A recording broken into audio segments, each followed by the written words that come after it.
अस्सलाम वालेकुम व्यूअर्स, आप देख रहे हैं ज़ेब एफएम डिजिटल और मैं हूं आपका मेज़बान असीक और प्रोग्राम है दी एम्बेसडर्स। एम्बेसडर ऑलरेडी आप जानते हैं कि एक ऐसा शो होता है जिसमें हम अपने अलमनाइज़ के साथ आपकी मुलाकात करवाते हैं। आज की एपिसोड में हमारे पास जो गेस्ट हैं, टेक्सटाइल इंडस्ट्री से ही हमारे एक दोस्त हैं। तो आज हमारे साथ स्टूडियोज़ में हमारे बहुत ही मैं कहूँगा कि बड़ी चार्मिंग सी पर्सनैलिटी है। एंड देन अगेन सबसे इम्पोर्टेंट बात ये कि अपने काम में जो वो अपनी एक महारत रखते हैं वो भी हम उनसे डिस्कस करेंगे। हमारे स्टूडेंट्स के लिए इंशाल्लाह एक प्रॉपर गाइड होगी कि वो किस तरह इस फील्ड में आके फ्लश कर सकते हैं। तो सरमद जिलानी साहब जो कि हमारे ऑनरेबल अलमनाई भी हैं, 2012 में आपने executive master of business administration की डिग्री हासिल की। अस्सलाम वालेकुम सर। वालेकुम सलाम। कैसे हैं आप? अल्हम्दुलिल्लाह, thank you so much for having me. Sarmad साहब पहले तो मुझे ये बताएं हैं कि कैसे हैं, क्या चल रहा है और किस कदर चल रहा है? अल्हम्दुलिल्लाह बिल्कुल ठीक हूँ और ज़्यादातर आजकल तो मसरूफ़ियत है with definitely with personal life, क्योंकि मेरी एक न्यू बॉर्न बेबी भी है, अभी रिसेंटली माशाल्लाह। 28 जुलाई को बॉर्न हुई है। तो एक तो वो मसरूफ़ियत है पर्सनल लाइफ़ में। प्रोफ़ेशनली ये है कि बहुत अच्छा चल रहा है काम और बिज़नेस की ओवरऑल सिचुएशन तो अभी इतनी अच्छी नहीं है, टफ़ कहना चाहिए कंसिडरिंग अब ग्लोबल सिनेरियो कि ओवरऑल जो सिचुएशन है अभी तक। लेकिन ये है कि हमारा since I am working in Yunus Textile Mills, तो वहाँ पे बिज़नेस है, बहुत अच्छा चल रहा है और अच्छा काम है और पोटेंशियल है, ग्रो कर रहा है। तो मसरूफ़ियत तो काफ़ी है। अल्हम्दुलिल्लाह। इवन आपको बहुत-बहुत मुबारक हो, खैर से अल्लाह तबारक व तआला ने आप पे ख़ास रहमत फ़रमाई। आपने सआदत हासिल की हज करने की, जी, तो अल्हम्दुलिल्लाह। उस हवाले से थोड़ा हमें बताएँ कैसा सफ़र रहा? ज़रूर। अच्छा, हज के हवाले से तो मैं 4 साल से शायद सोच रहा था कि मुझे हज पे जाना है और अब उन दिनों में जब तक प्लान मैं कर रहा था, कुछ और दोस्त भी कर रहे थे, तो साथ में देखा-देखी एक वो चीज़ होती है। बट वो मैं नहीं जा सका बिकॉज़ ऑफ फिर कोविड आ गया, हुँ। फिर और मामलात हो गए, तो मौका नहीं मिल रहा था। तो इस साल finally I just said to my family कि आई नीड टू लीव, और माय वाइफ और my mother everybody was like ठीक है, जाओ फिर इंशाल्लाह बिस्मिल्लाह करें। So I just went for हज और बहुत अच्छा एक्सपीरियंस रहा। मैंने पहले कभी उम्रा भी नहीं किया था, फर्स्ट टाइम मेरा जाने का एक्सपीरियंस हुआ।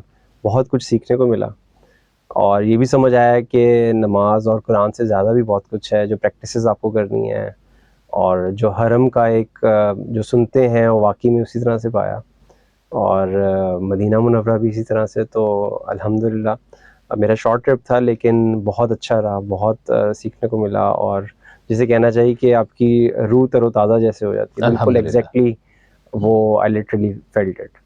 और हमारी दुआ है कि इंशाल्लाह अल्लाह तबारक व तआला आपको और सआदतें नसीब फरमाए आमीन नियर सुम्मा फ्यूचर। आमीन। Thank you. और आप अगर इस दफ़ा अकेले गए तो इंशाल्लाह आपकी वालिदा माजिदा मोहतरमा, आपकी वाइफ़, आपके बच्चे भी इंशाल्लाह आपको इंशाल्लाह जी, सफ़र में हिस्सा दें। इंशाल्लाह। सरमद बहुत सी चीज़ें हैं टेक्सटाइल के हवाले से, क्योंकि हमारे यहाँ एक बड़ा इम्पोर्टेंट सा एक टॉपिक रहा है टेक्सटाइल। बड़ी तको-दो करनी पड़ती है इस बेशक। मामले में, क्योंकि हम अर्ली एजेस में होते हैं तो हमें दिमाग में होता है कि यार स्टाइल, फैशन, कलर, डायमेंशंस बहुत सी चीज़ें ज़हन में आती हैं। तो जैसे आपसे ऑब्वियसली शो से पहले भी कुछ चीज़ें डिस्कशन हुई थी, तो मैं चाहूँगा हम बहुत ही स्क्रैच से चलते हैं। बिल्कुल। मुझे ये बताएँ कि कहाँ से स्कूलिंग हुई, किस स्कूल में हुई और सबसे इम्पोर्टेंट किस टाइप के स्टूडेंट थे आप? मतलब बड़े ही नोटोरियस, बड़े ही सीरियस या बड़े ही पढ़ाकू, या वो कहते हैं ना कि भाई आज क्लास का मूड नहीं है पढ़ने का, हम किसी को भी पढ़ने नहीं देंगे। अच्छा, मेरा जो ब्रॉट अप है वो इधर ही स्टील टाउन का नाम आपने डेफिनेटली सुना होगा। मेरे father used to work for Pakistan Steel Mills, तो वहीं पे हमारा बचपन गुज़रा, और स्कूलिंग भी, एजुकेशन भी, इवन आफ्टर यूनिवर्सिटी भी हम लोग वहीं पे रहते थे। और स्कूलिंग मेरी हुई थी grammar high school steel town से। वहीं से मैंने आई थिंक नर्सरी में स्टार्ट लिया था, तो मैट्रिक तक मैं वहीं पे था। और सही। मेरे बड़े भाई भी होते थे, वो भी वहीं पढ़ते थे, दोनों भाई वहीं होते थे। और बहुत अच्छा रहा। और अगर मैं बात करूँ कि मैं बहुत ही सादा स्टूडेंट था, और जैसा बता दिया बड़ों ने बिल्कुल वैसा ही था, और जो बड़े भाई थे जिस तरह से वो गाइड करते थे उसी तरह से चलता था, और पढ़ाकू बिल्कुल था मैं। अल्हम्दुलिल्लाह। हाँ, और उसमें पोजीशन भी होल्डर में रहा हूँ, शुरू की क्लासेस में रहा, लेकिन बाद में थोड़ा-सा डेविएट हो गया था, बट मेरा प्राइमरी फ़ोकस हमेशा से स्टडीज़ ही रहा। और बीच में काफ़ी टाइम स्कूल में तो मैं जिसे कहना चाहिए मॉनिटर भी रहा अपनी क्लासेस का, रिगार्डलेस की पोजीशन आ रही है, नहीं आ रही, लेकिन टीचर्स की प्रेफ़रेंस होती थी कि यार इसी को बता दो। फिर बीच में प्रीफेक्ट का एक चला था, तो उसमें भी पूरे स्कूल की मॉनिटरिंग उसमें रहा, और बहुत अच्छे दोस्त भी बने, आज भी दोस्त हैं, वो अभी तक दोस्त हैं। अल्हम्दुलिल्लाह, अल्हम्दुलिल्लाह। और बहुत अच्छा ही हमारा टाइम गुजरा। पर्टिकुलरली अगर स्टील टाउन की बात करूँ तो स्टील टाउन को लोग मिनी इस्लामाबाद भी कहा करते थे। बिल्कुल। बहुत अच्छा वेल मेंटेन्ड था, और वहाँ पर बहुत अच्छा हमारा टाइम गुजरा। साथ में फिर गुलशन में हम लोग रहते थे, वहाँ भी बहुत अच्छा रहा। वहाँ पर एक ऑफिसर्स क्लब हुआ करता था, वहाँ पे हमने स्विमिंग सीखी, और वहाँ पे लाइब्रेरी का शौक़ वहाँ से मुझे हुआ। वहाँ पे गेम्स बहुत सारे थे, टेबल टेनिस खेलने को मिला, स्क्वॉश खेलने को मिली। स्विमिंग मुझे आज तक, मुझे अगर मैं कहता हूँ कि सीखी तो वहीं पे सीखी, और वो बचपन में सीखी है, मैं क्लास 4 में था शायद, और वहीं पे बहुत अच्छा टाइम गुजरा। और बड़ा ही प्लेजेंट, अगर मैं if I look back to my childhood days, school days, it was very pleasant, no doubt about it. अच्छा, I used to hear about that area, like Russian concept over जी there. जी जी जी So have you got a chance to just like experience the बिल्कुल Russian था, culture? क्योंकि हमारे पास वहाँ पर Russians used to be like Pakistani, तो वो बहुत ज़्यादा होते थे वहाँ पर। और क्योंकि प्लांट था, प्रोडक्शन में था, तो this I am talking about early like may be late 80s, ठीक है। जब हमारा बचपन था तो हमें तो अगर वहाँ पर हफ्ता बाज़ार अगर लगा हुआ है तो वहाँ भी अगर हम जा रहे हैं, अगर ग्रॉसरी करने या आपकी सब्जियां लेने अगर जा रहे हैं, हमें हफ्ते में एक दफ़ा जा रहे हैं, तो वहाँ पर भी रशियंस होते थे। वहाँ पर रशियन मार्केट, आज भी रशियन मार्केट के नाम से है, वहाँ भी रशियंस होते थे। इवन कुछ स्कूल्स में, हमारे स्कूल में तो नहीं थे, but yes grammar high school की जो ओनर थी, she was also Russian initially. और फिर वो बाद में लेटर ऑन जो स्प्लिट हो गया, और फिर वो पाकिस्तानी ओनर्स को उन्होंने दे दी। तो डेफिनेटली रशियंस के साथ तो देखने का मौका भी मिला, और स्टूडेंट्स हमारे साथ स्विमिंग किया करते थे, तो वो भी बड़ा अच्छा रहा। और डेफिनेटली वो लोग उर्दू तो नहीं बोलते थे, ना ही इंग्लिश बोलते थे, तो हम शायद इशारों में बात करते थे। लेकिन वो बड़ा अच्छा, एक अच्छा कल्चर था, आई वुड से, कि एक एक्सेप्टेंस थी, कि वो बहुत अच्छा माहौल था। अच्छा, एक चीज़ और भी है, मैं बहुत सारे गेस्ट के साथ मिलता हूँ, आपसे एक थोड़ा-सा शायद मैं अपने टॉपिक से हट के बात कर रहा हूँ, आई बिलीव कि मेरे जो पॉडकास्ट देखने वाले दोस्त हैं, उनके लिए बड़ा एक्सपीरियंशियल रहेगा। अक्सर मैंने स्टील टाउन के हवाले से सुना है, जैसे मैंने आपको कहा कि रशियन का आपके साथ मतलब कभी ऐसा हुआ, जैसे आपने बताया कि वहाँ स्कूल की ओनर भी बेसिकली एक रशियन थी। हम्म। तो वहाँ का मैंने आज तक सुना है कि जो लिविंग स्टैंडर्ड है, जो घर का आर्किटेक्चर स्टाइल बना हुआ है, सब कुछ जो है वो रशियन कॉन्सेप्ट के ऊपर ही बना बिल्कुल हुआ है। ऐसी है। और वो बड़ी ही वेंटिलाइज्ड हाउसेस हैं उनके, और बहुत ही ज़बरदस्त छोटा-मोटा एक घर के अंदर गार्डन भी है, बिल्कुल ऐसी। प्ले एरिया भी घर के अंदर बच्चों के लिए सारा कुछ सेटअप बना हुआ है, चाहे वो लेबर के लिए हो, ऑफिसर के लिए घर हो, या मतलब एक क्लास के ऑफिसर के लिए हो। मगर आज भी कहते हैं कि वहाँ पर अगर आप ज़िंदगी बसर करते हैं या लोगों ने ज़िंदगी बसर की है, तो वो उनकी लाइफ में कहीं न कहीं रशियन टच ज़रूर है। तो क्या इससे आप क्या एग्री करते हैं या मेरे कुछ? ख्याल में बिल्कुल आप 110% सही बात कह रहे हैं, बिल्कुल ऐसी। वहाँ का स्पेशली स्टील टाउन का जो आर्किटेक्चर है, वो आई थिंक 70s या अर्ली 70s या लेट 70s का बना हुआ है। लेकिन हम आज के दिन में 2023 है, आज भी आप जाके देखेंगे तो वो बिल्डिंग, एक तो वहाँ पे उसमें रेनोवेशन अलाउड नहीं है, और वो है गवर्नमेंट प्रॉपर्टी। तो उसमें वाकई में ऐसे ही है कि हर घर इसी तरह से बना हुआ है, और बहुत अच्छा वेंटिलेशन के साथ बना हुआ है। और राइट, मतलब वहाँ के अगर छोटे से छोटा अपार्टमेंट भी है तो भी बहुत ही अच्छा वेल डिज़ाइंड है, उन्होंने स्पेस को बहुत ही अच्छे तरीके से यूटिलाइज़ किया है। हाँ, एज़ फार एज़ आपकी पर्सनैलिटी में, मैं समझता हूँ कि आदतें होती हैं, कि जैसे अगर मैंने आपको बताया कि हम चाइल्डहुड में हम जाया करते थे, क्लब जाया करते थे, या आप वहाँ पे रिक्रिएशनल एक्टिविटीज़ किया करते थे, या गैदरिंग्स किया करते थे, हमारे पास मुख्तलिफ एक्टिविटीज़ हुआ करती थी, या कॉन्सर्ट्स वगैरह, मतलब आज भी होते हैं कॉन्सर्ट, ये सब चीज़ें आज भी होंगी। बट वो जो पर्टिकुलर एरिया है, that's exactly like separate from the city. तो उस वक्त तो एक ही रोड था, आज भी वही रोड है, लेकिन अच्छा एक्सपेंड हो चुका है। लेकिन ये है कि वो इट वाज डिस्कनेक्टेड, मतलब जो लोग वहाँ पे रह रहे हैं तो वो एक्चुअली वो वहीं पे रहते थे, और अगर हम लोग इस साइड पे आते तो हम लोग तो लिटरली ये बोला करते थे कि हम शहर जा रहे हैं। सही। तो वो हमारे दोस्त जो थे बाद में मजाक भी उड़ाते थे बहुत, कि यार तुम क्या गाँव से आते हो, क्या कहाँ से आते हो कि शहर जा रहे हो, but it was actually like that. तो वो दूर था, डेफिनेटली आज भी दूर है। लेकिन ये है कि उस टाइम में ये सब चीज़ें हमें बहुत कुछ अच्छा इन्वायरमेंट बहुत अच्छा था।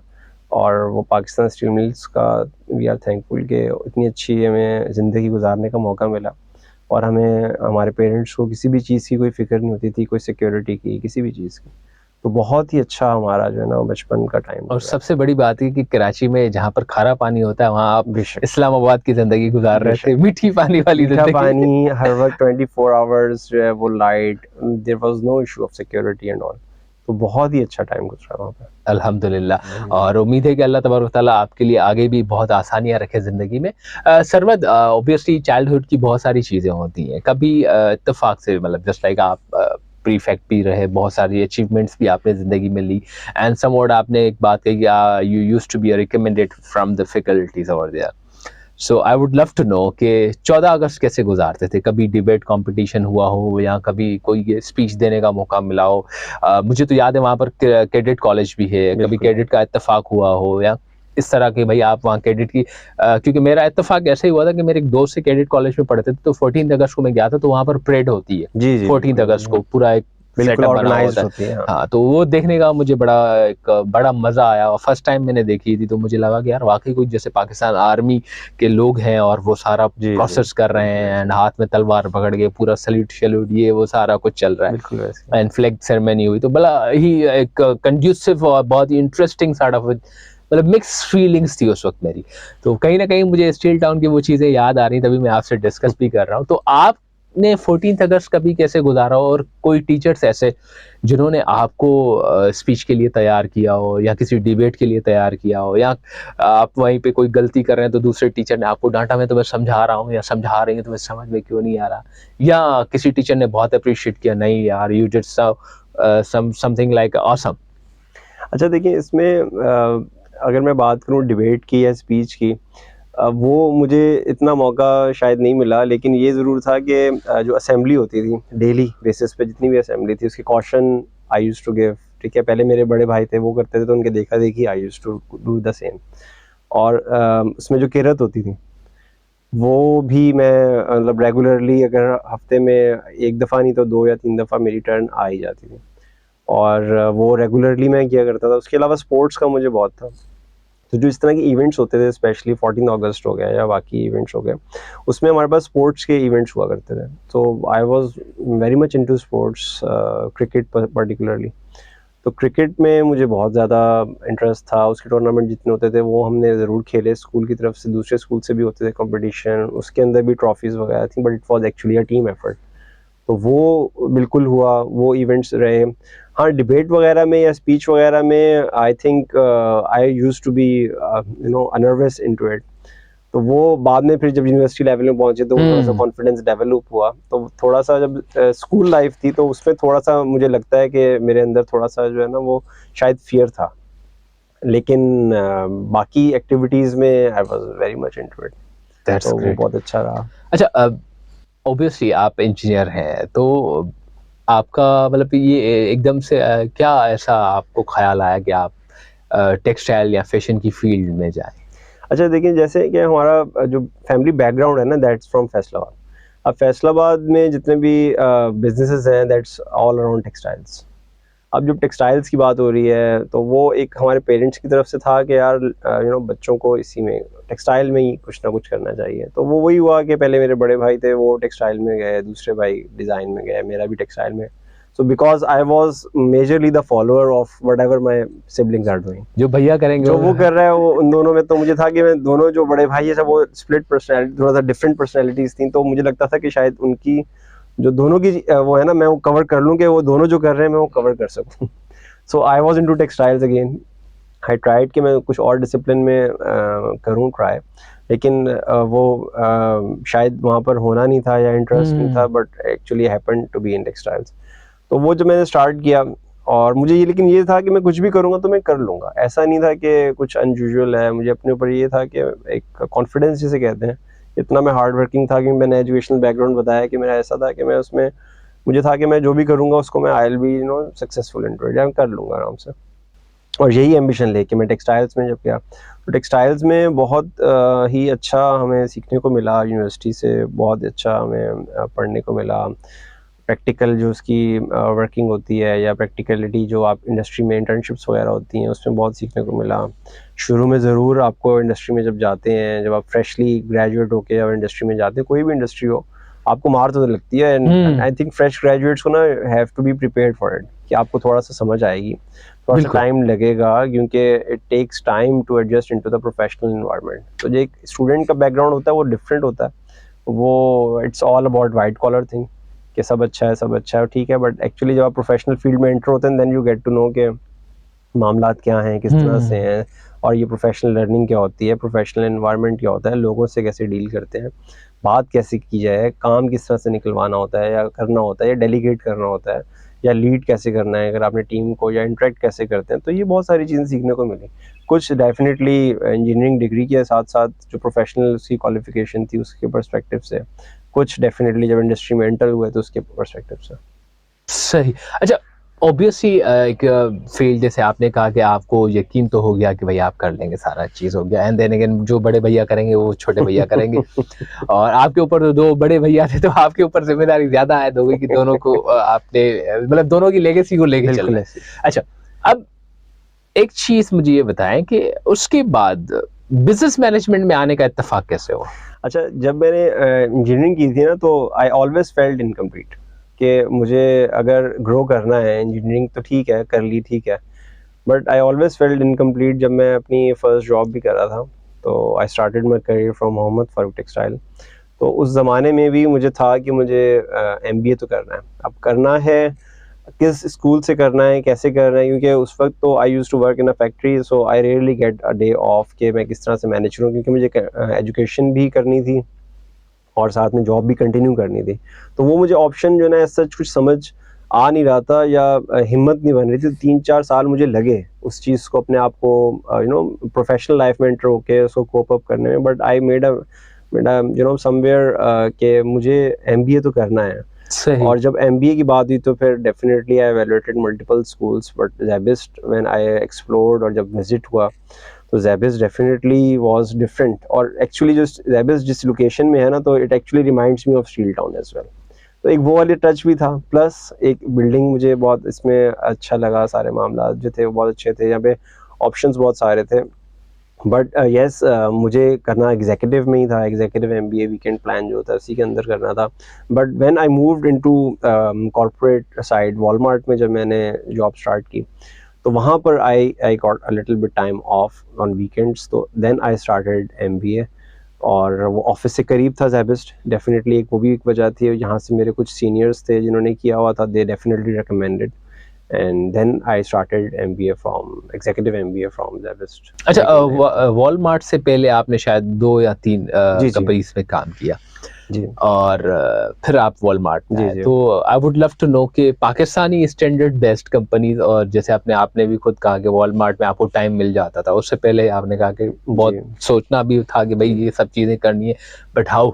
जी, वॉलमार्ट में आके आप थोड़े रिलैक्स हुए। तो बिल्कुल ऐसे किस हुआ। तरह का कल्चर इन दोनों चीज़ों के माबेन पाया, अमेरिकन बेस्ट कंपनी के अंदर और पाकिस्तानी कंपनी के अंदर? देखिए, वॉलमार्ट की अगर मैं बात करूँ तो आई थिंक अभी तक मेरा जितना भी प्रोफेशनल करियर रहा है, like I am into the industry for more than 19 years now, ठीक है? अल्हम्दुलिल्लाह।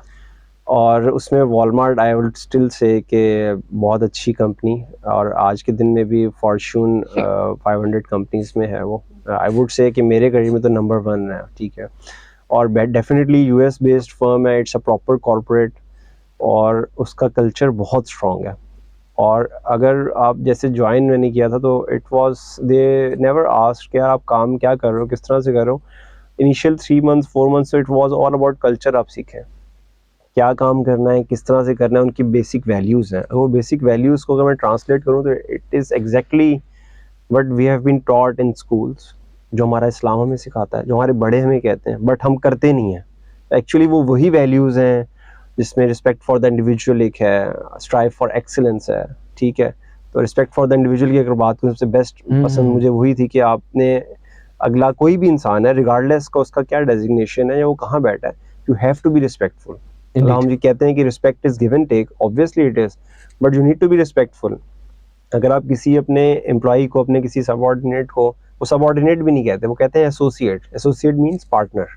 तो एसोसिएट को भी आपने अगर कोई बात करनी है तो आप रिस्पेक्टेबल करेंगे, उसमें सिलेक्टेड वर्ड्स होंगे, किस तरह से बात करनी है। अगर वॉलमार्ट का यहाँ पे, क्योंकि लाइजन ऑफिस है कराची में भी है, और मुख्तलिफ फैक्ट्रीज़ हैं हमारे पास टेक्सटाइल की, आई थिंक टॉप जितनी भी फैक्ट्रीज़ हैं बेसिकली होम टेक्सटाइल का जो ऑफिस है, तो वो जितनी भी फैक्ट्रीज हैं वो काम करती हैं। वॉलमार्ट यहाँ से आई थिंक स्टिल $350 मिलियन का प्लस का वॉल्यूम है एनुअल टर्नओवर, आज भी हो रहा है। तो इट वाज ऑल अबाउट कि अगर आप सप्लायर से भी बात कर रहे हैं, किस टोन में करेंगे, किस तरीके से करेंगे, क्या ईमेल करेंगे। और इसी दौरान में मैं एमबीए भी कर रहा था।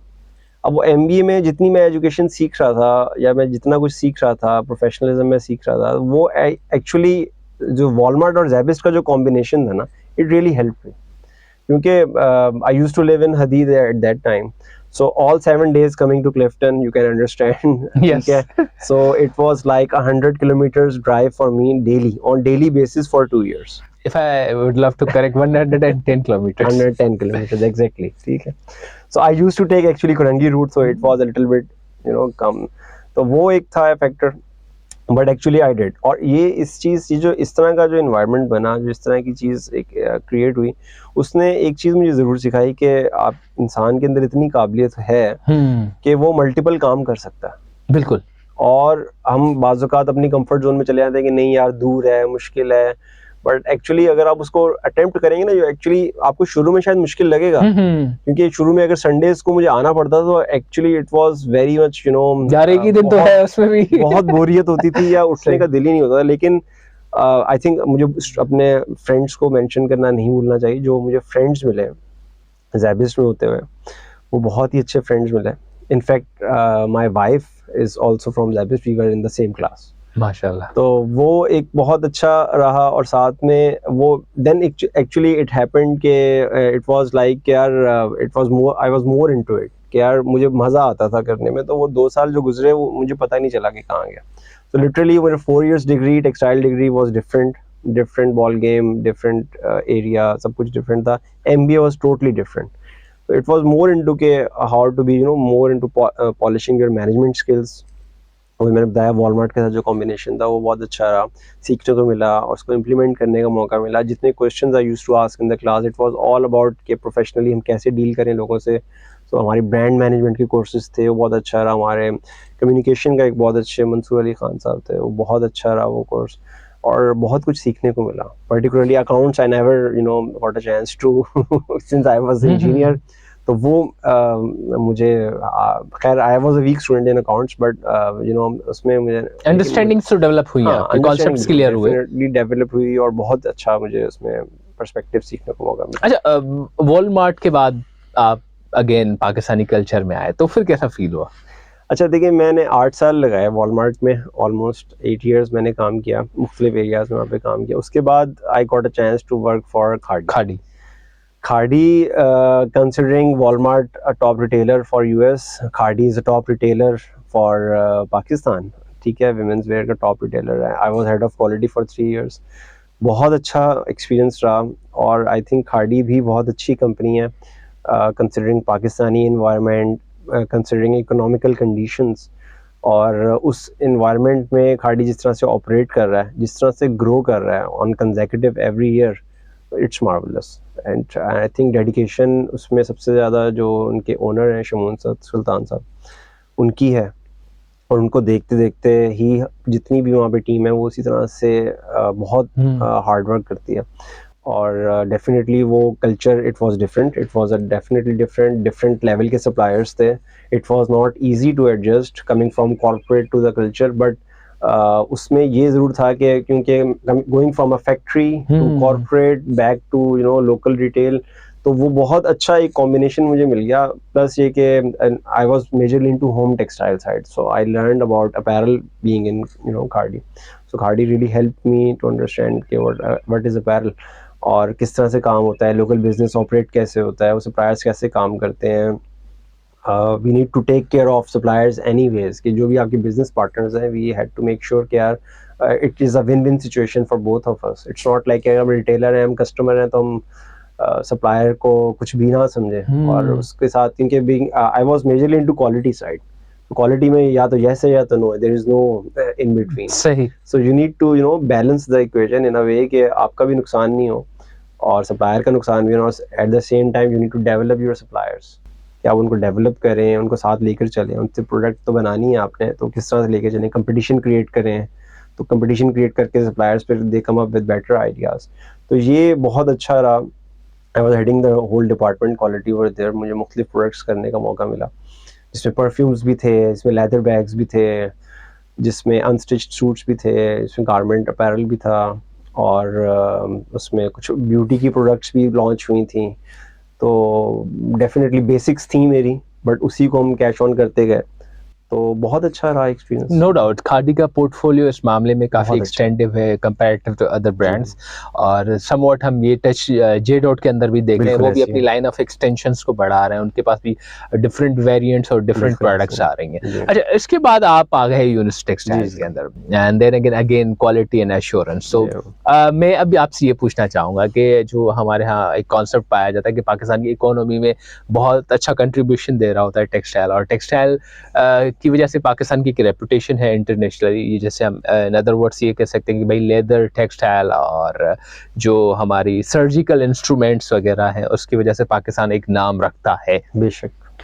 तो अब वो नाम हमेशा आता है क्वालिटी पे, एंड देन अगेन जैसे हम इंटरनेशनली मार्केट को देख रहे होते हैं, एक्सपोर्ट कर रहे होते हैं, तो what exactly a person needed to just like manage these all things. No doubt आपकी ट्रेनिंग्स, आपकी एजुकेशन के हवाले से आपने जैसे बताया वॉलमार्ट में आपको एक एक्सटेंसिव सॉर्ट ऑफ और बहुत ही एक मैं कहूँगा कि अनबिलीवेबल सॉर्ट ऑफ माहौल आपको मिला कि आपको एक एक चीज़ सिखाई गई, समझाई गई, प्रोसीजर्स गाइड किए गए जो शायद आपको इस वक्त भी काम आते होंगे बिल्कुल। इंटरनेशनल मार्केट को किट करते हुए।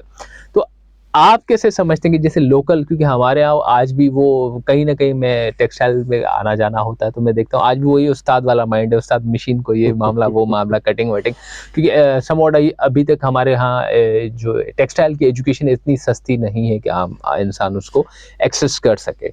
तो ये क्वालिटी वाला मामला थोड़ा सा मुझे लग रहा है कि it's not that easy job. तो आप हमें इसमें रहनुमाई करें कि किस तरह ये मैनेज किया जाता है। देखिए, क्वालिटी की ना आप बिल्कुल सही कह रहे हैं। वैसे भी अगर मैं देखा जाए तो क्वालिटी की प्रोफेशनल डिग्री एज सच जो है ना वो है नहीं। और I was a textile engineer, I happen to be in quality. इसी तरह से अगर टेक्सटाइल के अंदर क्वालिटी की बात करूँ तो आपको क्वालिटी प्रोफेशनल्स तो मिलेंगे, बट अगर मैं बोल दूँ ना कि हाँ आपने क्वालिटी में इंजीनियरिंग की है, तो ऐसा नहीं है। हाँ, इंडस्ट्रियल इंजीनियर आपको मिल जाएंगे, होती है डिग्री। आपके पास लीन मैन्युफैक्चरिंग की सिक्स सिग्मा की ट्रेनिंग्स होती हैं, बट वो भी स्कोप उसका it's not limited to quality, it's a broader perspective. इसी तरह से अगर क्वालिटी की बात करूँ, या मैं यूनिस टेक्सटाइल की पहले मैं अगर बात करूँ, तो it's I think one of the largest textile mills. It's not only textile, it's a part of YB group. YB group itself बहुत बड़ा ग्रुप है, जो कि शायद आपने लकी सीमेंट जो है उनका बिल्कुल। है, किया मोटर्स जो है लकी मोटर्स के नाम से वो किया भी निकाल रहे हैं, पोजो जो है फ्रेंच मॉडल है वो भी इन्हीं का है। इसके अलावा ICI जो कंपनी थी वो it's now LCI, so it's a conglomerate I would say. और on an annual basis it's a very big company. It has turnover of around like $1 billion का turnover है सालाना, ऑलमोस्ट होगा इतना easily। तो वहाँ पे अगर मैं बात करूँ क्वालिटी की पर्सपेक्टिव की, तो वहाँ पे डेफिनेटली आपको सिस्टम्स, यू आर राइट, कि जितना वॉलमार्ट ने सिखाया या वो एक तरीका था, या इंटरनेशनली जितना से काम हो रहा है वही चीज़ रिफ्लेक्ट करने की कोशिश की है। खाड़ी में भी की, यूनिस में भी कर रहे हैं। Yunus used to be the part of Walmart supplier league, तो वो उसमें था, तो वो रहा। और रहेगी बात क्वालिटी की, तो उसमें डेफिनेटली इट्स मोर अबाउट कि आप ट्रेनिंग डेवलप देते हैं लोगों को, कल्चर डेवलप करते हैं, क्योंकि एक दफ़ा जो चीज़ बन जाती है वो फिक्स करना, रिपेयर करना, it's always a hassle. So it's better कि आप एक ही दफ़ा चीज़ बनाएं, और ऐसी बनाएं कि वो क्वालिटी के पर्सपेक्टिव से सारे मेयार पूरी करती हो, ताकि रीवर्क ना हो, रीप्रोसेस ना हो, रीडू ना करना पड़े। बिकॉज वो जो एक्स्ट्रा कॉस्ट है, टाइम है, डिले है, वो ज़्यादा काउंट कर जाता है। उस प्रोडक्ट से ज़्यादा उस पर टाइम लग जाता है, ज़्यादा पैसा लग जाता है। इट्स बेटर कि आप राइट फर्स्ट टाइम की जो अप्रोच है कि एक ही दफ़ा प्रोड्यूस करें और अच्छी तरीके से अच्छी क्वालिटी का प्रोड्यूस करें। वो प्रोड्यूस करने के लिए definitely you need to have a good bunch of team. उसके ऊपर टीम की आपकी ट्रेनिंग बहुत ज़रूरी है। उस ट्रेनिंग के साथ साथ आपको बेसिक प्रिंसिपल ज़रूर बनाने हैं, कि आपको पता है कि आपकी टीम की क्या लैकिंग है, क्या उनकी अपॉर्चुनिटी है, कहाँ पे आपको उनको गाइड करना है, किस तरह से लेकर चलना है, कैसे उनको क्या टूल्स देने हैं। You need to give tools to not only to the quality people, but also to the professional और operational staff I would say. Operational staff की भी अंडरस्टैंडिंग होनी चाहिए। It's not a quality is everyone's responsibility. Indeed. It's not like के quality professional है तो वो quality में वो एश्योर ज़रूर करेगा कि are you doing the right thing और not, but actually quality improve तभी होती है जब हर बंदा इसका ख्याल रख रहा हो। इट्स नॉट लाइक यार आप आइसोलेशन में नहीं कर सकते, अगर आप और इट्स अ टीम वर्क। जब आप उसको बुनियादी तौर पे उसके प्रिंसिपल्स बनाएं, उसकी गाइड प्रिंसिपल्स करें, अगर आपको हर चीज़ बैलेंस आउट करनी है कि आपकी शिपमेंट भी ऑन टाइम निकले, आपकी प्रोडक्शन भी ऑन टाइम आए, आपकी कॉस्ट भी कंट्रोल रहे, देन क्वालिटी के भी अपने KPIs होते हैं। तो वो मुख्तलिफ KPIs को, ये 4 एरियाज को अगर आप बैलेंस आउट करेंगे, कोई भी चीज़ ऊपर नीचे होगी तो आपके पूरा सप्लाई चेन डिस्टर्ब हो जाएगी। तो you need to balance all pillars, जितने भी पिलर्स आप उसमें क्रिएट करते जाएं, वो पिलर्स बैलेंस होंगे तभी छत ही बनोगी। सो सही। अच्छा, एक चीज़ और टेक्सटाइल के अंदर बड़ी इम्पोर्टेंट देखी गई है, क्योंकि टेक्सटाइल के अंदर अपैरल भी होता है, डेनिम भी होता है, टेक्सटाइल भी होता है, होम की भी जी काफ़ी सारी चीज़ें होती हैं।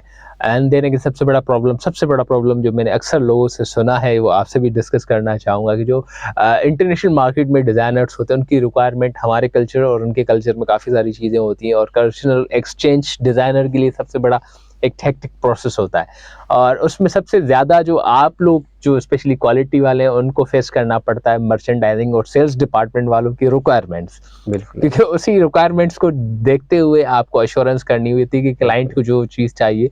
तो उसमें किस तरह आप देखते हैं मामलात को? देखिए उसमें you are right, cultural difference होता है, समझने में टाइम लगता है। बहुत सारे ऐसे प्रिंट्स भी होते हैं, डिज़ाइंस होते हैं जो हमारे स्ट्रेट अवे फैक्ट्री वाले बनाते भी नहीं है कि यार नहीं ये हम नहीं कर सकते, ये नहीं कर सकते। It's all about the cultural difference. But yes, आज के दिन में जितनी प्रोफेशनल टीम्स बन चुकी हैं, पर्टिकुलरली हम डेनिम की बात करें या आप होम टेक्सटाइल की बात करें या अपैरल की बात करें, तो जो डिज़ाइन टीम्स यहाँ पर लोकली डेवलप हुई हैं, they travel regularly to these customers, और उनकी रिक्वायरमेंट समझने में, उनको मैच करने में। बहुत सारी फैक्ट्रीज ऐसी हैं जो कि एक्सपोर्ट का ही काम करती हैं। जैसे यूनुस टेक्सटाइल की अगर बात करूँ, दे डू 100% एक्सपोर्ट्स, उनका लोकल में दे डोंट सेल। तो जो एक्सपोर्ट्स की जो उनकी मार्केट है, तो उसमें जो डिज़ाइन हाउसेज हैं लोकली फैक्ट्रीज ने अपने बिल्ड किए हुए हैं, उनका इंटरेक्शन बहुत ज़्यादा होता है। They have hired people even in their US और UK offices, they have hired the locals over there. तो वो भी एक्चुअली गाइड करते हैं टीम्स को कि कैसे करना है, लेके चलना है, और फिर एक्सपीरियंस के साथ आहिस्ता आहिस्ता चीज़ें वो डेवलप हो जाती हैं। और जैसे अगर मैं यूनुस की बात करूँ, तो यहाँ पर सारे ही बड़े कस्टमर्स जो हैं वो सब US बेस्ड है बेसिकली ज़्यादातर, जिसमें टारगेट इज़ बिगेस्ट नेम, और टारगेट है। यूरोप की बात करें तो आइकिया का बिजनेस अच्छा है यहाँ पे। तो वो जो उनकी टर्म्स एंड कंडीशंस हैं या उनकी जो रिक्वायरमेंट्स हैं, इतने अरसे से कर रहे हैं, 20-20 साल हो गए, तो it's not an issue any more. और इसी तरह से बाकी मिल्स भी हैं, जितनी भी फैक्ट्रीज टेक्सटाइल के अंदर काम कर रही हैं, ज़्यादातर एक्सपोर्ट में डेनिम में काम कर रही हैं या बाकी अपैरल में काम कर रही हैं। तो इसी तरह से है कि वो दे हैव एन अंडरस्टैंडिंग कि how it goes into it, कि उसके अंदर बेसिक रिक्वायरमेंट्स हैं। वो आपके सॉफ्टवेयर अब आ गए हैं, उस पे काम होता है। जैसे कि आपकी कैड कैम के सॉफ्टवेयर्स हैं, उसमें इसी तरह से कटिंग के सॉफ्टवेयर्स हैं। इवन कट्स जो आपके होते हैं, वो कट्स के भी गाइडलाइन होती है प्रॉपर के वो किस तरह से लेकर के चलें उसको। वो भी इवन उसकी भी कैड्स आ जाती हैं, उसको सिर्फ आपने ट्रांसलेट करना है यहाँ पे। सो बहुत सारी चीज़ें जो है ना वो आसान हो चुकी हैं, और टेक्नोलॉजी की वजह से डेफिनेटली। तो इट्स ऑल अबाउट के आपकी अडॉप्टेबिलिटी क्या है, आपकी टीम उसको अंडरस्टैंड करती है कि नहीं करती है। Sometimes they hire foreigners as well for just for 3 months or contractual period, कि वो आएँ, सीखें, यहाँ पे हमारे लोगों को सिखाएं, हमारा कल्चर समझें, और जब वापस जाएँ तो वो अपने कस्टमर को सिखा सकें, बता सकें कि ये कैपेबिलिटी है और इस तरह से हम काम कर सकते हैं। तो वो जब काम करते हैं तो वो आहिस्ता आहिस्ता रिलेशनशिप बिल्ड होता है। इट्स ऑल अबाउट के ट्रस्ट, कि अगर आप ऑन टाइम चीज़ें दे रहे हैं, जिस तरह से वो कह रहे हैं उस तरह से दे रहे हैं, तो आहिस्ता आहिस्ता आहिस्ता रिलेशनशिप बिल्ड हो जाता है। जब बिल्ड हो जाता है तो फिर थिंग्स आर थ्रू। अच्छा, एक चीज़ जो बहुत इम्पोर्टेंट मैंने पर्सनली ऑब्ज़र्व की है कि पाकिस्तान ऑब्वियसली शुरू से ही तकरीबन हम देखेंगे पाकिस्तान टेक्सटाइल के अंदर अपना नाम एक रखता है। तो 76 ईयर्स के अंदर जो टेक्नोलॉजी की प्रोग्रेस है वो बहुत अच्छे से हुई है। तकरीबन जितने भी इंडस्ट्री के अंदर कंपनीज़ हैं, उन्होंने रैपिडली ट्रांसफॉर्मेशन ली है इस हवाले से कि वो टेक्नोलॉजी को तेज़ी से अडॉप्ट करते हैं, अपने लेबर को या अपने इंजीनियर्स को ट्रेनिंग्स करवाते हैं, डिफरेंट कोर्सेज करवाते हैं, जिसकी वजह से उनके लिए वो ऑपरेशंस भी ईजी हो जाते हैं। इसके वाइस वर्सा, जैसे कि पाकिस्तान 10 साल के अंदर एक डिफरेंट कंडीशंस में चल रहा है। समवॉट हम सुनते हैं कि भाई इंडस्ट्री मूव कर रही है हमारे नेबर कंट्रीज़ के अंदर, जहाँ पर उनको ऑलरेडी कुछ फैसिलिटेशंस भी हैं। तो मैं आपसे पूछना चाहूँगा कि इन 5 सालों में आप किस कदर देख रहे हैं? क्योंकि कुछ लोगों से मैंने ये भी फीडबैक लिया है कि भई टेक्सटाइल ने इन 5 सालों में स्पेशली कोरोना के अंदर बहुत अच्छा पाकिस्तान ने ग्रोथ ली है, ऐसी बिल्कुल बात ऐसे नहीं ही है। है एंड बहुत अच्छा परफ़ॉर्म भी किया है, डाइवर्सिफ़ाइड पोर्टफ़ोलियो भी रखा है एंड देन अगेन मार्केटों पहले से अच्छे से कैप्चर भी किया है और अच्छे प्रॉफिट्स भी लिए हैं। बिल्कुल ऐसे ही है। बट वाइस वर्सा कुछ लोगों का कहना है कि नहीं हमारी इंडस्ट्री मूव कर रही है तो ऑब्वियसली वो इतना नहीं कमा पा रही है, वो बहुत सी चीज़ें। देखिए डिफरेंट ओपिनियंस हैं। मेरा ओपिनियन इसमें ये ज़रूर है कि जो लास्ट 5 इयर्स आई थिंक जो कोविड था ना, वो कोविड में आई वुड से it was like a blessing in disguise.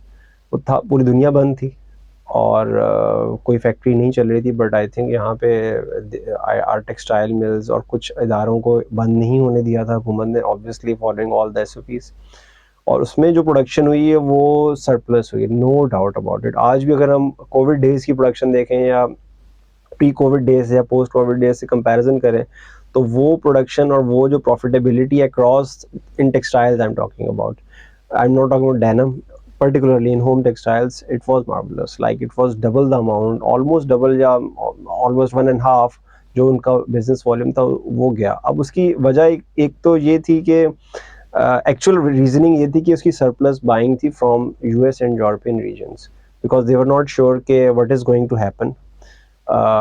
Fear of unknown की अगर आप बात सुने तो फियर ऑफ अननोन की वजह से ऑर्डरिंग बहुत ज़्यादा थी, रिगार्डलेस के उसके बाद पोस्ट कोविड में 6-6 महीने फैक्ट्रीज बंद भी रही। क्यों? क्योंकि वहाँ पे पोर्ट कंजेशन हो गया। नोबडी रियलाइज्ड के इतना ऑर्डर्स जब, अच्छा ये सिर्फ पाकिस्तान के साथ नहीं हो रहा था, बाकी अच्छा शायद चाइना में कुछ बंद था या इंडिया में कुछ बंद था, I don't know about that, but I think वो कुछ ऐसा मामला था ज़रूर कि बहुत ज़्यादा ऑर्डरिंग हुई और जिसकी वजह से जो है ना वो वहाँ पे पोर्ट कंजेशन हो गया। कितने अरसे तक वहाँ पे पोर्ट पे लोग नहीं थे काम करने को, जिसकी वजह से, क्योंकि वहाँ पे government were giving out to employees के, गवर्नमेंट अपने खर्चे पे उनको पैसे दे रही थी। Nobody was ready to work in Covid, क्योंकि हर एक को अपनी जान प्यारी है, तो ये सिचुएशन हो गई थी। लेकिन वो अब आप वही कह रहे हैं कि पाकिस्तान के लिए वो चीज़ सिचुएशन में और वो अच्छा काम हुआ। उसके बाद आज भी उससे कंपैरिजन करें तो ऐसा नहीं है। प्लस ये कि उसके बाद गवर्नमेंट ने यहाँ पर जो एक फैसिलिटीज़ ये दी कि बहुत लो मार्केट पे कंपनीज़ को एक्सपेंशन का मौका दिया, तो कंपनीज़ ने अपनी capacities, not only home textile but I think denim और अदर इंडस्ट्रीज़ ने भी अपनी कैपेसिटी ऑलमोस्ट डबल या ट्रिपल कर ली। अब वो जब उनका आज के दिन में अगर बात करें तो वो एक्चुअली वही कैपेसिटीज़ हैं जो कि वो उस टाइम पे बिल्डअप हुई थी, जो कि एक आप कह लें आइडियल सिनेरियो था या एक सरप्लस अमाउंट को करने के लिए था। वो अब कैपेसिटीज़ फिल करना आसान नहीं है, तो वो जो गैप आपको दिख रहा है ना आज के दिन में कि यार वो प्रोडक्शन नहीं है, तो मुझे ऐसा लगता है कि ये वो मामला भी है और ऑब्वियसली थोड़ी सी डाउन भी है और वो वर्ल्ड वाइड है। वर्ल्ड वाइड अगर आप देखें तो conditions are not much stable. आप यूके देख लें, आप बाकी यूएस देख लें, इन्फ्लेशन इज़ एवरीवेयर। यूके में कभी इन्फ्लेशन नहीं आया, आज 40 साल बाद इन्फ्लेशन वहाँ पर आया। इसी तरह से अगर आप यूएस देख लें, वहाँ पर भी इसी तरह से है। सो इट्स ऑब्वियसली अब वो डेवलप्ड कंट्रीज़ हैं, ये अंडर डेवलपिंग है, तो definitely impact would be there. ठीक है, इम्पैक्ट तो है, बट डेफिनेटली वो हमें ज़्यादा फील हो रहा है और भी हमारे पास कुछ इंस्टेबिलिटी है जिसकी वजह से इकोनॉमिकल कह लें, पॉलिटिकल कह लें, तो वो एक थोड़ा-सा है।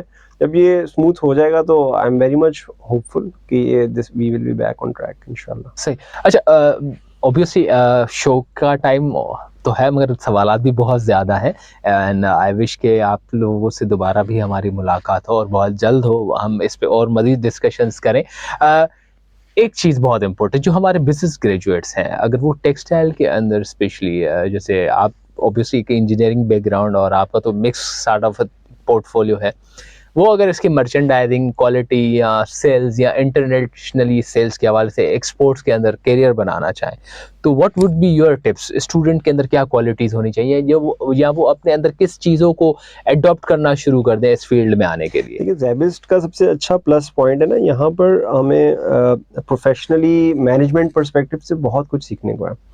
और ऐसा नहीं कि टेक्सटाइल में ज़ेबिस्ट के बहुत सारे लोग हैं, और टेक्सटाइल के अंदर आप फाइनेंस का एरिया है, फाइनेंस डेफिनेटली वो लोग हैं यहाँ पे जो ज़ेबिस्ट के ग्रेजुएट हैं वो काम करते हैं।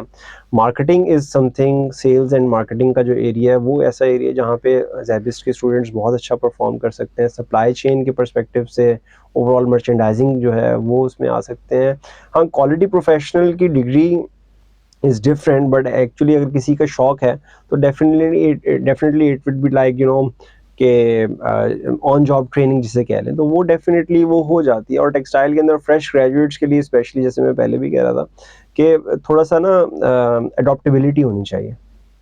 कोई भी आप फील्ड जाएँ, टेक्सटाइल है नहीं है, अडॉप्टेबिलिटी होनी चाहिए। जो भी एनवायरनमेंट है आपके सामने, और कुछ भी अच्छा है कुछ भी बुरा नहीं है।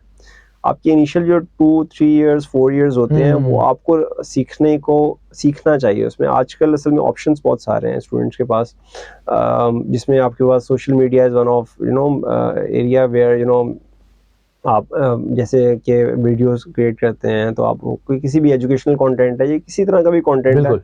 वो एक्चुअली इट सेल्स। तो जब वो it sales, you got the money. और वो भी जब कंपैरिजन करते हैं रेगुलर 9 टू 5 जॉब से, हम्म। तो वो थोड़ा सा जो है ना, वो स्टूडेंट्स को ये शायद मुझे लगता है कि आज के दिन में थोड़ा सा ये चैलेंजिंग लगता है। बिल्कुल। क्योंकि आप स्टार्ट कर रहे हैं करियर अपना, आपको स्टार्ट डेफिनेटली एक पर्टिकुलर सैलरी पे बैंड से स्टार्ट करना होता है। तो वो डेफिनेटली थोड़ी सी रेजिलियंस चाहिए होती है कि अगर वो रेजिलियंस अपने अंदर बिल्ड कर लें, then it's a kick start. तो वो थोड़ा सा आप सीखते हैं। अच्छा, उसमें बहुत कुछ सीखने को होता है। उसको सीखने के पर्सपेक्टिव से करेंगे, सारी उम्र यही नहीं करना है। उसको पर्सपेक्टिव ये होना ऑब्वियसली। चाहिए कि it's just a foundation after your 4 years of degree और 6 इयर्स ऑफ आफ्टर एमबीए, या 2 इयर्स एमबीए करके 4 इयर्स बैचलर्स करके आप जब इंडस्ट्री में आएंगे, तो डेफिनेटली आपको मजीद 2-3 साल लगाने हैं उसको समझने के लिए। तो अगर वो इस तरह से स्टार्ट लेंगे, फाउंडेशन अच्छी बनाएंगे, तो फिर then you can build your building on that foundation accordingly. तो ये सही। मेरे हिसाब से तो ये थोड़े से 2-3 एरियाज़ है, जिस तरह से अगर स्टूडेंट्स रखेंगे माइंड में, तो वो ग्रो कर सकते हैं। और पर्टिकुलरली ज़ैबिस्ट के स्टूडेंट्स के लिए मैं कहूँगा कि फाइनेंस की फील्ड जो है वो टेक्सटाइल्स में it's very much open. Marketing के अंदर डेफिनेटली नए लोग चाहिए, न्यू माइंडसेट चाहिए। ऑनलाइन का एक बिज़नेस ऐसा है जो कि ज़ैबिस्ट के स्टूडेंट्स बहुत अच्छा परफॉर्म कर सकते हैं, क्योंकि आज के दिन में भी अगर अमेज़ॉन की बात करें, अमेज़ॉन पे हमारी पाकिस्तान में कंपनीज़ बहुत अच्छा परफ़ॉर्म नहीं कर रही हैं, बहुत लिमिटेड अमाउंट है, जबकि इसमें बहुत सारे और दराज़ तो लोकली है, बट अमेज़ॉन की अगर हम बात करें, और भी बहुत सारे पोर्टफ़ोलियोज़ ऐसे हैं जहाँ पे हम बहुत कुछ सेल कर सकते हैं। बट वो अभी तक ऐसी मार्केट है जो कि इतना ऑथेंटिकली, या जिसे कहना चाहिए, इतनी अच्छे तरीके से टैप नहीं हुई है जितना हम्म। कि वो की जा सकती है। तो मुझे लगता है कि ये सारे 3 एरियाज़ हैं जिसमें, और कंपनीज़ ने डेवलप किया हुआ एरिया, बट वो डेफ़िनेटली उसमें स्पेंड तभी करेंगे जब उसके आगे कुछ नज़र आएगा। और जब सही। कुछ नज़र आने के लिए डेफ़िनेटली स्टूडेंट्स आएँगे, बात हम्म। करेंगे, प्रेज़ेंट करेंगे, only then it will be materialized. तो इंडीड। That's how it's. तो बहुत सी चीज़ें ज़हन में आ भी रही हैं, मगर एक चीज़ बहुत इम्पोर्टेंट है। आपने एमबीए कर लिया, ख़ैर से एग्ज़ीक्यूटिव एमबीए। अगले 5 साल में ऑब्वियसली आप हेड ऑफ़ क्वालिटी एश्योरेंस भी रहे, फिर आप जनरल मैनेजर हुए। तो कहीं न कहीं एक विज़न होता है इंसान का, कहीं न कहीं इंसान सोचता है कि यार अब कुछ और भी करना चाहिए, मतलब 2-4 साल के बाद ख़्याल ज़रूर आता है। जी। तो कभी ख़्याल आया कि आपको अब पढ़ना चाहिए, दोबारा पीएचडी वग़ैरह करना चाहिए जी, एंड देन मुझे अगेन? है तो सही बिल्कुल, लेकिन मेरा ज़्यादा प्रोजेक्ट मैनेजमेंट साइड पे ज़्यादा जो है वो है कि प्रोजेक्ट मैनेजमेंट की तरफ मैं कुछ अपना एक्सप्लोर करूँ further. Because when you are at certain level, then you look हुँ। अराउंड कि आपको स्पेसिफिक नहीं होना, फिर आपको you need to have something कि जिससे आप मज़ीद ऊपर जा सकें। So definitely not currently, but in a near future I might have a plan to pursue, not PhD degree, but ये ज़रूर है कि कुछ प्रोजेक्ट मैनेजमेंट के ऊपर कुछ ना कुछ मैं करूँ। तो विल डेफिनिटली लुक अच्छा, फॉरवर्ड टू अगले इट। 5 साल में हम आपको कहाँ देखने वाले हैं? देखिए, अगले 5 साल में तो मेरा जो इरादा है वो तो यही है कि मे बी, अभी तो currently I am general manager, maybe I start my something on my own, और maybe you find me in another company at a certain senior leadership level. इंशाल्लाह we wish you all the very best and thank you so much.